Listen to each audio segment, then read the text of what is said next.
যারা জুলাইকে সংবিধানে জায়গা দিতে চায় না, যারা জুলাইকে কোনো আইনি কাঠামোতে জায়গা দিতে চায় না, তারা মুজিববাদের নতুন পাহারাদার হিসেবে নিজেদের ঘোষণা করেছে।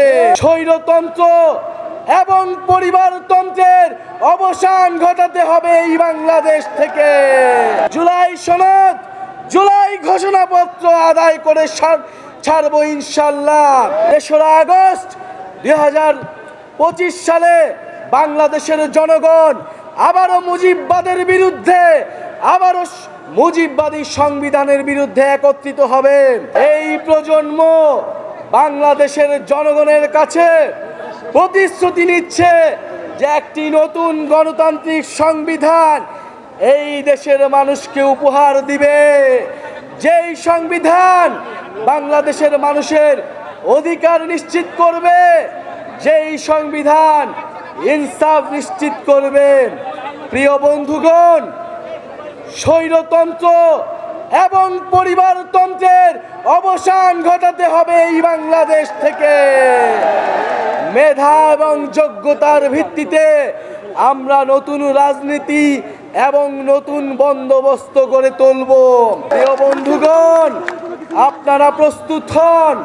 ৩রা আগস্ট শহীদ মিনারে দেখা হবে। জুলাই সনদ, জুলাই ঘোষণাপত্র আদায় করে ছাড়বো ইনশাল্লাহ।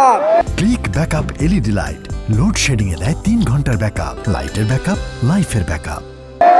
যারা বলে জুলাই কেবল আবেগের বিষয়, যারা বলে জুলাইকে কোনো সাংবিধানিক ভিত্তি দেওয়ার প্রয়োজন নয়, বন্ধুগণ, তাদেরকে দেখিয়ে দিতে হবে ৩রা আগস্ট ২০২৫ সালে বাংলাদেশের জনগণ আবারও মুজিববাদের বিরুদ্ধে, আবারও মুজিববাদী সংবিধানের বিরুদ্ধে একত্রিত হবে। যারা জুলাইকে সংবিধানে জায়গা দিতে চায় না, যারা জুলাইকে কোনো আইনি কাঠামোতে জায়গা দিতে চায় না, তারা মুজিববাদের ফেরার রাস্তা তৈরি করতে চায়। তারা মুজিববাদের নতুন পাহারাদার হিসেবে নিজেদের ঘোষণা করেছে। মুজিববাদের যারা পাহারাদার, তাদের বিরুদ্ধে আমাদের অবশ্যই প্রতিরোধ গড়ে তুলতে হবে। প্রিয় সংগ্রামী বন্ধুগণ, এই রাজশাহী নগরকে, এই রাজশাহী জেলাকে আমরা আবার পুনর্গঠন করতে চাই। এই বরেন্দ্র অঞ্চলের হারানো ঐতিহ্যকে ফিরে আনতে চাই। রাজশাহীতে কর্মসংস্থান থাকবে, রাজশাহীতে শিক্ষা থাকবে, রাজশাহীতে চিকিৎসা থাকবে, রাজশাহীতে শিল্পের বিকাশ ঘটাতে হবে। উন্নয়ন মানে কেবল ঢাকার উন্নয়ন নয়, উন্নয়নের বিকেন্দ্রীকরণ করতে হবে, ক্ষমতার বিকেন্দ্রীকরণ করতে হবে।